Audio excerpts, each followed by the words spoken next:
Hello तो मेरे प्यारे विद्यार्थियों, कैसे हो? कि आप सभी का ज्ञानार्थ अकेडमी यूट्यूब चैनल पर स्वागत है। उससे पहले मैं आपको बता देता हूँ कि हमारी जो जिला दर्शन की सीरीज चल रही थी, उसी सीरीज को अपन आगे कंटिन्यू करने वाले हैं। आज जो जिला पढ़ने वाले हैं वो आपके सामने है।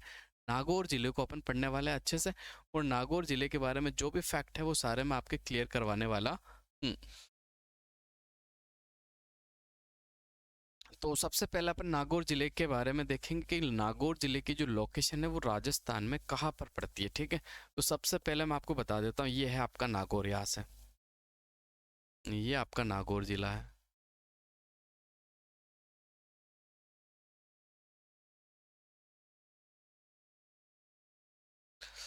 रहा होगा आपको अच्छे से कि ये आपका नागौर जिला है, जो कि अगर मैं बात करूँ तो राजस्थान के बिल्कुल सेंटर में पड़ता है। देखो, राजस्थान के बिल्कुल सेंटर में पड़ता है।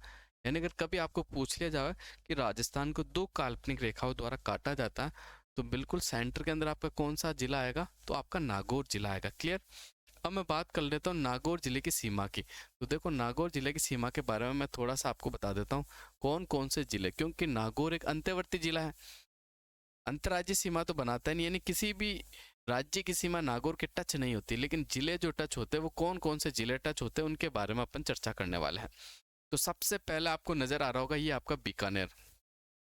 तो मैं एक तरफ लिख देता हूँ आपके सारे जिले। बीकानेर, ये आपका बीकानेर हो गया। दूसरे जिले की मैं बात करूँ तो इधर आपको नजर आ रहा होगा फलोदी। कौन सा? फलोदी।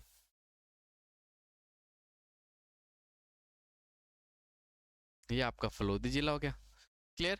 इसके बाद में बात करूँ तो इधर जोधपुर ग्रामीण आपका कौन सा हो गया? जोधपुर ग्रामीण।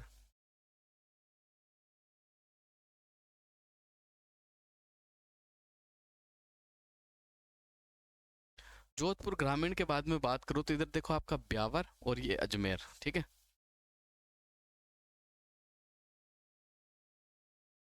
ये आपका ब्यावर और ये आपका अजमेर। ये ब्यावर हो गया, अजमेर हो गया। इसके बाद में बात करूँ तो इधर से थोड़ा सा चूरू है, इधर आपका डीडवाना कुचामन है। ठीक है, कौन सा? डीडवाना कुचामन। तो मैं यहाँ लिख देता हूँ आपका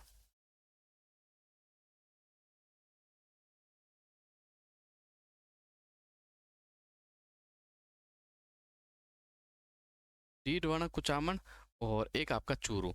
देखो, वैसे डीडवाना और कुचामन दोनों को अलग कर दिया, लेकिन फिलहाल तो देखो घोषणा की थी वो 3 जिले अलग हुए थे। फिलहाल तो यही नहीं, पता नहीं है कि ये 17 जिले जो आपको, सॉरी 19 जिले जो नए, ये नए बनने वाले नहीं बनने वाले, क्योंकि सरकार आपकी बदल गई। पहले आपकी कांग्रेस थी, अब आपकी बीजेपी है। तो अब बीजेपी सरकार देखो इनको जिला मानती भी है, नहीं मानती है, तो आपको थोड़े दिनों में इसका पता लग जाएगा। अगर नहीं मानती है तो फिर आपको वापस पुराने जिले ही पटने हैं। तो कितने जिले हो गए आपका? 1 नंबर, 2 नंबर, 3 नंबर, 4 नंबर, और ये 5 नंबर, 6 नंबर और 7 नंबर। क्लियर? ये 7 जिलों की सीमा आपके नागौर के लगती है। सबसे पहले आपको याद रखना है। ठीक है, नागौर को धातु नगरी के नाम से भी जाना जाता है। किस नाम से जाना जाता है? धातु नगरी के नाम से भी आपको नागौर को जाना जाता है। और मतिरे की राड नामक जो युद्ध हुआ था वो नागौर के अंदर ही आपका हुआ था। तो आगे बढ़ते हैं। ये हमारा ऐप है, ऐप आप डाउनलोड कर लीजिएगा। आपको यहाँ पर फ्री पीडीएफ और इन जिलों की पीडीएफ और फ्री कंटेंट आपको उपलब्ध हो जाएगा। इसके अलावा कोई क्वेरी हो तो इस नंबर पर कॉल कर कर आप पूछ सकते हो। देखो, धातु नागौर, नागौर को औजार नगरी और धातु नगरी के नाम से जाना जाता है। इसके प्राचीन नाम की अगर मैं बात करता हूँ तो नागपुर। प्राचीन नाम क्या था भाई? नागपुर, अहिचद्रपुर और अनंत गोचर। किस नाम से जाना जाता था? अनंत गोचर, अहिचद्रपुर और नागपुर। ये आपके नागौर जिले के पुराने नाम है, जो कि आपको बिल्कुल याद रखना है। नागौर पर सर्वप्रथम अजमेर के चौहानों का अधिकार था। भाई किसका अधिकार था? अजमेर के चौहानों का अधिकार था। चौहान काल में सपाद लक्स के नाम से जाना जाता था। किस नाम से जाना जाता था? सपाद, सपाद लक्स के नाम से जाना जाता था। प्रारंभ में नागौर मेवाड़ रियासत का एक भाग था। जब स्टार्टिंग में मारवाड़ रियासत जो थी ना, मेवाड़ नहीं सॉरी, मारवाड़ रियासत का एक भाग था। मेवाड़ तो आपका अलग हो जाएगा। लो औजार हेतु प्रसिद्ध पंचायती राज की जो शुरुआत सर्वाधिक, देखो किस किस के लिए फेमस है मैं आपको बता देता हूँ। लो औजार के लिए फेमस है और प्रसिद्ध पंचायती राज की शुरुआत के लिए फेमस है। सर्वाधिक हरी मेथी का उत्पादन जो होता है ये भी आपके नागौर के अंदर होता है। बिल्कुल आपको याद रखना। लो औजार हेतु प्रसिद्ध पंचायती राज हेतु, और दूसरा आपका हरी पान मेथी के लिए आपका फेमस है। ठीक है, ये थोड़ा मिस्टेक हो गया, बीच में इसको साथ में कनेक्ट कर दिया, तो आप अच्छे से देख लेना। आगे बढ़ते हैं। मतीरे के राड युद्ध के बारे में बात कर लूँ तो 1644 ईस्वी में हुआ था। कब हुआ था भाई? 1644 ईस्वी में हुआ था। अमर सिंह और कर्ण सिंह के मध्य। किसके मध्य हुआ था? अमर सिंह और कर्ण सिंह के मध्य हुआ था। अब देखो मैं बताता हूँ तो मतीरे की राड क्या थी। जैसे आपको देखो ये मतीरे दिख रहे होंगे, ये मतीरे की जो है ये बेल है, मतीरे की बेल, और इस पर ये मतीरे लगे हुए आपके, ठीक है। और ये आपके इधर से ये जा रही है, ठीक है। ये आपका मतीरा लगा हुआ इधर, एक मतीरा आपका ये रहा, एक मतीरा हुआ क्या देख लो, ये है जो इधर आपका नागौर है और इधर आपका बीकानेर है। तो ठीक है, ये जो बेल जो है ना आपकी कहाँ चली गई थी? ये चली गई थी बीकानेर में। अब बीकानेर वाले कहते हैं कि ये मतीरा हमारा है, और नागौर वाले कहते हैं कि बेल तो हमारे इधर लगाई गई थी और इसी बेल पे मतीरा लगा दी, मतीरा हमारा।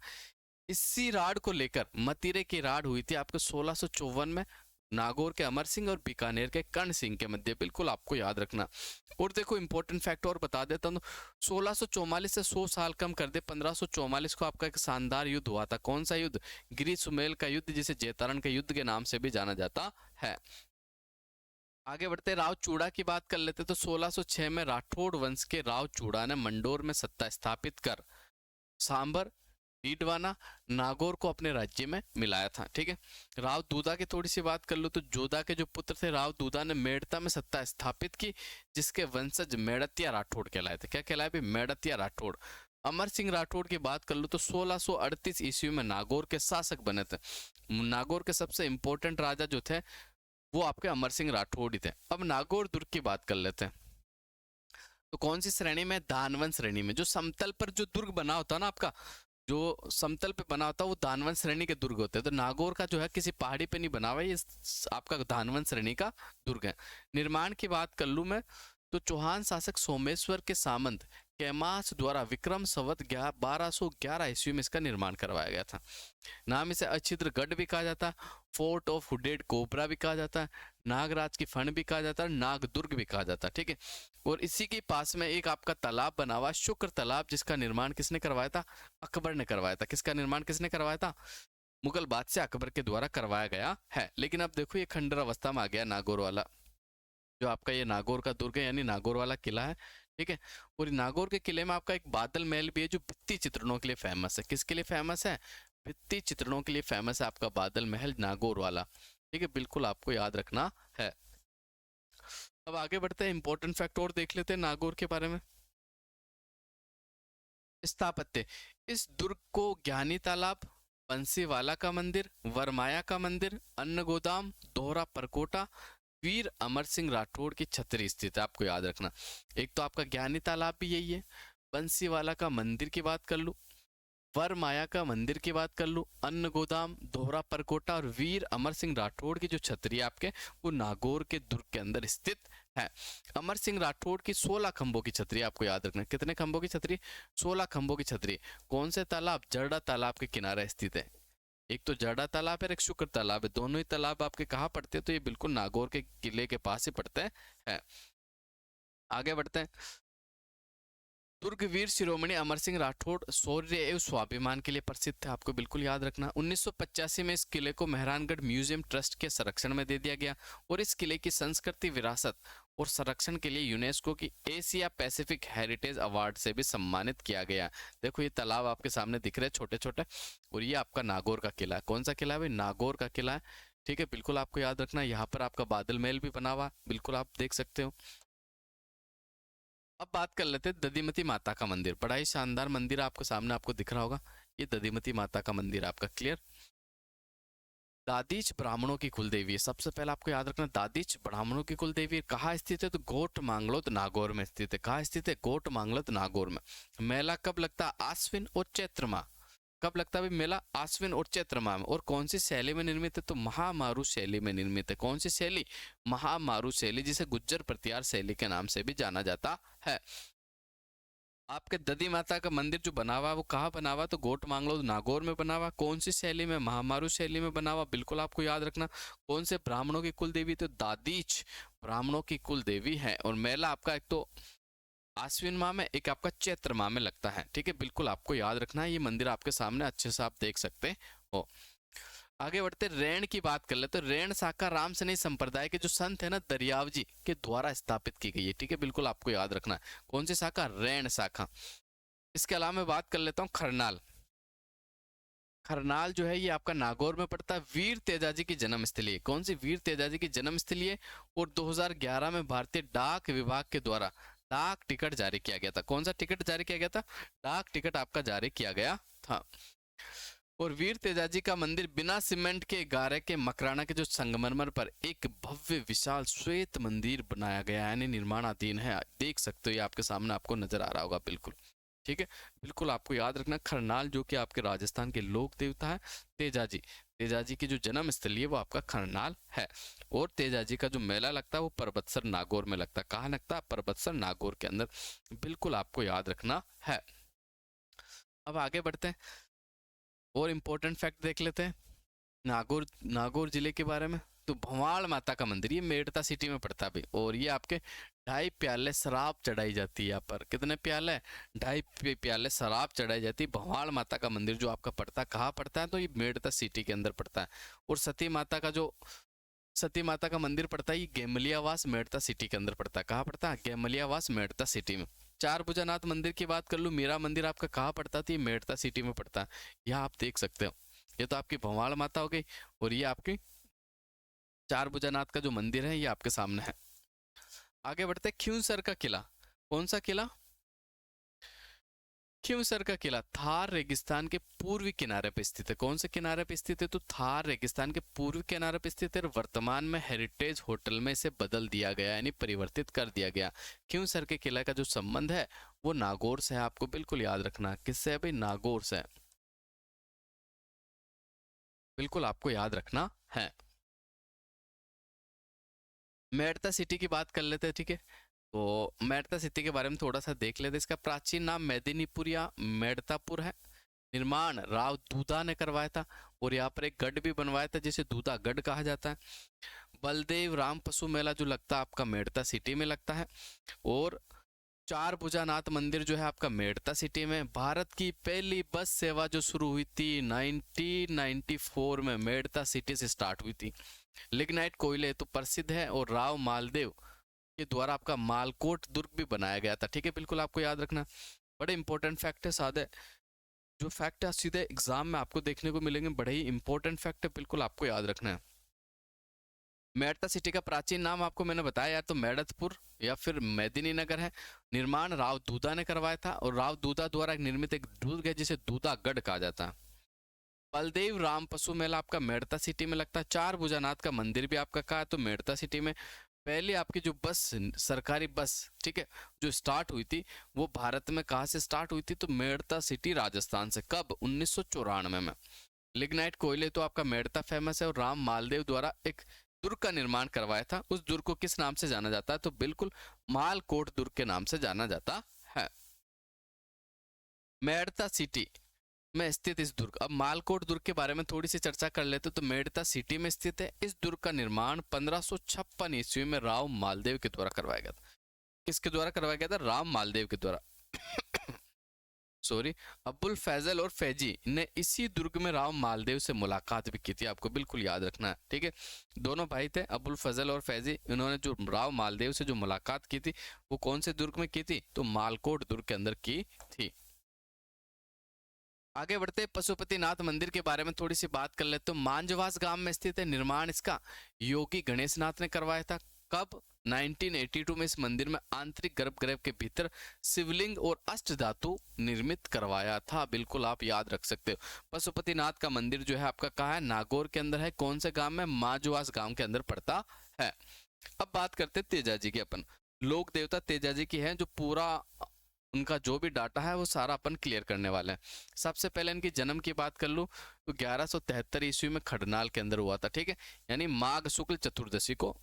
पिता की बात कर ले तो तेजाजी के पिता का नाम है ताहड़ जी। माता की बात कर लूँ तो राम कुंवरी है भाई। क्या है? राम कुंवरी। पत्नी के नाम की बात कर लूँ तो पैमल दे, पैमल दे। और भाद्रपद शुक्ल दशमी को सर्पदंश के कारण सुरसुरा किशनगढ़ में, कहा सुरसुरा किशनगढ़ के अंदर इनकी मृत्यु हो गई थी। पत्नी पेमल दे के साथ ये सती हुई, ठीक है, यानी इनके साथ सती हो गई थी इनकी पत्नी। तेजा दशमी कब आती है आपकी? भाद्रपद शुक्ल दशमी को। इस अवसर पर पंचमी से पूर्णिमा तक परबत्सर यानी डीडवाना कुचामन में ये आपका मेला लगता है। तेजाजी की घोड़ी लीलन और इनके पुजारी कौन होते हैं? घोड़ला। तेजाजी की घोड़ी का जो नाम है वो तो लीलन है और इनके पुजारी को घोड़ला कहा जाता है। उपनाम की बात कर लो तो काला बाला के देवता, कर से कार्यों के उपकारक देवता और गो रक्षक देवता के रूप में इन्हें जाना जाता है। तेजाजी ने लाचा गुजरी की गायों को मेर के मीणाओं से छुड़ाई थी। किससे छुड़ाई थी भाई? मेर के मीणाओं से छुड़ाने का जो श्रेय जाता है वो तेजाजी को जाता है कि लाचा गुजरी की गाय जो है मेर मीणाओं ने ले गए थे, उसने वापस छुड़ा के लाए थे। इसके अलावा भारतीय डाक विभाग ने 2011 पर तेजाजी पर डाक टिकट जारी किया था। कब जारी हुआ था? 2011 के अंदर तेजाजी पर आपका डाक टिकट जारी हुआ था, ठीक है। वापस से एक बार थोड़ी सी चर्चा कर ली जाए तो लोक देवता तेजाजी का जो जन्म हुआ था वो 1073 ईस्वी में हुआ था। कब हुआ था? 1073 ईस्वी में, ठीक है। इनके पिताजी की बात कर लूँ तो ताहड़जी थे। इनके पिताजी का नाम क्या था? ताहड़जी था। माता की बात कर लूँ तो राम कुंवरी था। अब देखो एक एग्जाम में आपका राज कुंवरी भी लिखा हुआ था आपको, पहला ऑप्शन ही आपका राज कुंवरी था। अब देख लो आप राज कुंवरी और राम कुंवरी में कितना सा डिफरेंस है, इसलिए आपको अच्छे से देखना। राम कुंवरी नाम था। पत्नी के नाम की बात कर लूँ तो पैमल्द है और इनका जो देहांत हुआ था वो भाद्रपद शुक्ल दसवीं को हुआ था, बिल्कुल आपको याद रखना। सुरसुरा किशनगढ़ में। किशनगढ़ आपका कौन से जिले में आता है? तो किशनगढ़ आपका अजमेर जिले में है। कौन से जिले में? अजमेर जिले में है, जिसे मार्बल मंडी के नाम से भी जाना जाता है। तेजा दशमी के दिन इनका मेला लगता है परबतसर में। इनकी घोड़ी को लीलन कहते हैं और इनकी पुजारी की बात करूं तो घोड़ला कहा जाता है। क्या कहा जाता है भाई? घोड़ला कहा जाता है। और उपनाम की बात कर लो तो काला बाला के देवता और कृषि कार्यों के उपकारक देवता और गोरक्षक। तेजाजी ने लाचा गुजरी की गायों को मेर के मीणाओं से छुड़ाया था। किससे भाई? मेर के मीणाओं से। और भारतीय जो डाक विभाग है, तेजाजी पर जो डाक टिकट जारी किया गया था वो 2011 में किया था। कब किया था? 2011 में। इधर आप देख सकते हो इनकी घोड़ी है ये लीलन। लीलन के ऊपर आपके सवार है लोक देवता तेजाजी। कौन सवार है? लोक देवता तेजाजी, ठीक है। बिल्कुल भाल, हाथ में भाला लिए हुए, ठीक है, बिल्कुल आप देख सकते हो हाथ में भाला लिए हुए घोड़ी लीलन के ऊपर ही आपके सवार है।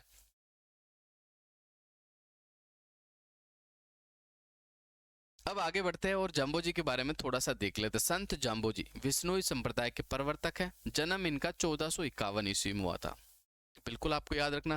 भाद्रपद कृष्ण अष्टमी को पीपासर नागौर के अंदर। कहा हुआ? पीपासर नागौर में। पवार वंश के राजपूत लोहड़ जी और हंसा देवी के घर में इनका जन्म हुआ। जम्बो जी का प्रमुख स्थल जो है वो रोटू है भाई, ठीक है। रोटू आपका कंजर्वेशन रिजर्व भी है। और अपने अनुयायी को 29 सिद्धांतों को पालन करने के लिए जो आदेश दिया, जिसे 29 नियमों के नाम से जाना जाता है। कितने नियमों के नाम से? 29 नियमों के नाम से जाना जाता है। इन्हें पर्यावरण वैज्ञानिक भी कहा जाता है। बिल्कुल इंपॉर्टेंट सवाल बना हुआ। पर्यावरण वैज्ञानिक के नाम से संत जाम्बो जी को जाना जाता है। और गूंगा गहला के उपनाम से, किस नाम से? गूंगा गहला के उपनाम से संत जाम्बो जी को जाना जाता। बड़ा ही इंपॉर्टेंट सवाल बना हुआ है। आगे बढ़ते तो इनके ग्रंथों के बारे में देख लेते। जम्ब संहिता, जम्ब सागर और शब्दावली, विष्णुई धर्म प्रकाश, ये इनके प्रमुख ग्रंथ है। आपको बिल्कुल याद रखना। जम्ब सागर, शब्दावली, विष्णुई धर्म प्रकाश और जम्ब संहिता। 1536 ईस्वी में लालासर गांव में इनकी मृत्यु हुए। समाधि स्थल तालवा गांव में है, ठीक है।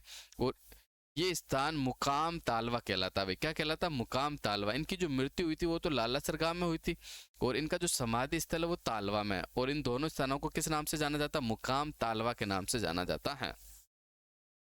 अब इनके मेले की बात कर लूँ तो एक तो आपके फाल्गुन में भी इनका मेला लगता है, दूसरा आश्विन माह में भी इनका मेला लगता है। फाल्गुन और आश्विन माह की अमावस्या को इनके मेले लगते हैं। एक बार फिर से देख लीजिए इंपॉर्टेंट फैक्ट। संत जम्बो जी द्वारा कौन से संप्रदाय चलाया गया? तो विष्णुई संप्रदाय चलाया गया, ठीक है। इनका जन्म कब हुआ? 1451 ईस्वी में हुआ था। कौन से स्थान पे हुआ? पीपासर नागौर में। पिताजी कौन थे? लोहड़ जी। माता जी कौन था? हंसा देवी, ठीक है। और कितने नियम बनाए थे इन्होंने? तो 29 नियम बनाए थे। और इन्हें पर्यावरण वैज्ञानिक के नाम से भी जाना जाता है और गूंगा गहला के उपनाम से भी जाना जाता है। और इनके प्रमुख जो ग्रंथ है, एक तो जम्ब संहिता, जम्ब सागर और दूसरा आपका विष्णुई धर्म प्रकाश है। 1536 ईस्वी में लालासर गांव में इनकी मृत्यु हुई। समाधि स्थल इनका तालवा गांव में, जिसे मुकाम तालवा कहा जाता है। और इनका मेला वर्ष में 2 बार लगता है, तो फाल्गुन मास में, दूसरा आपका आश्विन मास के अंदर लगता है। मीराबाई की थोड़ी सी चर्चा कर ली जाए। मीराबाई का संबंध भी आपके नागौर जिले से रहा है, तो बिल्कुल आपके धातु की नगरी नागौर को एक बार फिर खंगालते हैं। राजस्थान की राधा किसे कहा जाता है? तो मीराबाई को कहा जाता है। राजस्थान की राधा किसे कहा जाता है? भाई मीराबाई को कहा जाता है, बिल्कुल आपको याद रखना है। जबकि वागड़ की मीरा किसे कहा जाता है? वागड़ की मीरा,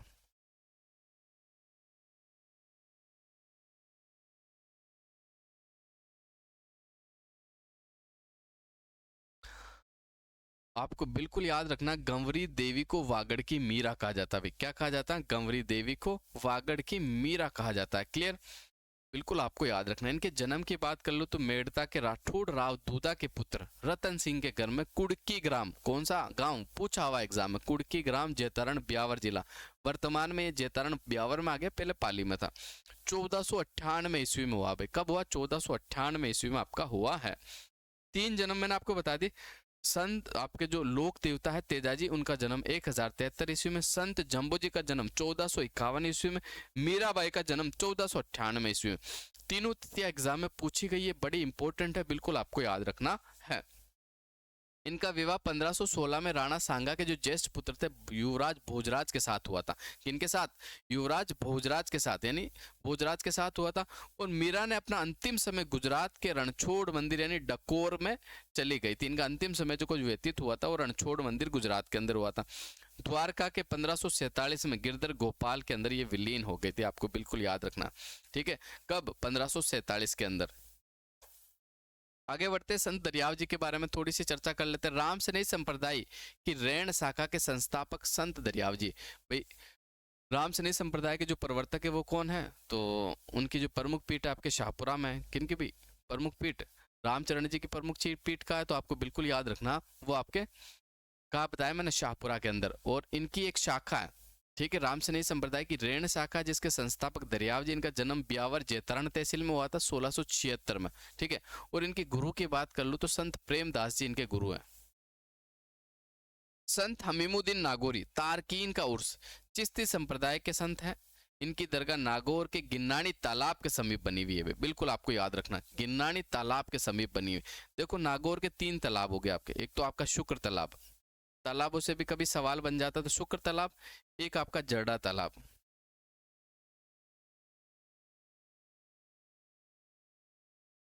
और एक आपका गिन्नानी का तालाब।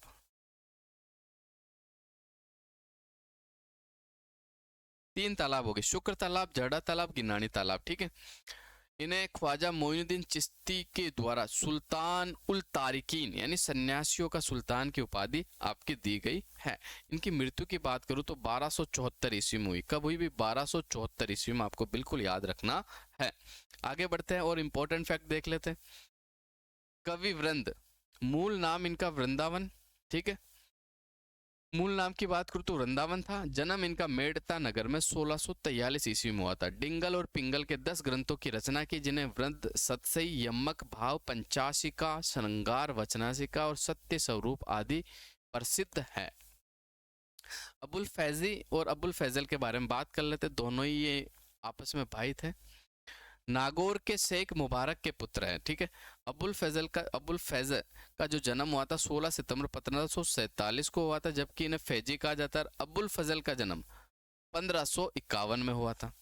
अबुल फजल ने अकबरनामा के तीसरे भाग व आईने अकबरी की रचना की है। ठीक है, तीसरे भाग की अकबरनामा के तीसरे भाग की रचना, दूसरी आईने अकबरी जो ग्रंथ है इनकी जो रचना की गई है वो अबुल फैजल के द्वारा की गई। किसके द्वारा की गई है? अबुल फैजल के द्वारा की गई है, जो कि इंपॉर्टेंट है, एग्जाम में बन सकता है।